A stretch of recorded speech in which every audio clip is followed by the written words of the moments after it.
ভাত বেড়েছি, চলে আয় তাড়াতাড়ি।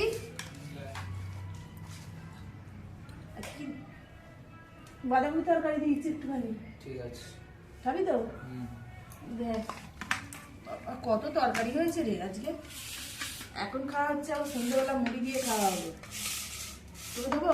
হ্যাঁ, আমার ওই ভাতটা, এটা ওর ভাত। কোনটা কার ভাত জানি না, দিয়ে দিয়েছি। তুই তো ভাত বেড়েছিস কেমন কি জানি। এইটা ওর ভাত ছিল, এইটা ওর ভাত আরে ছিল। ঠিক আছে, নিয়ে খা।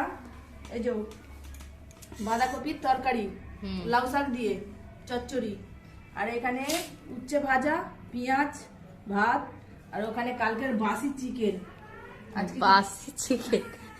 আজকে কিছু রান্না করিনি বন্ধুরা, কাজ নিয়েছিলাম, কাজ নিয়ে ব্যস্ত, ওই জন্য কিছু রান্না করিনি। শাক চচ্চড়ি আর ভাজা আর ওই কালকের বাসি চিকেন দিয়েই ভাত খাওয়া হবে।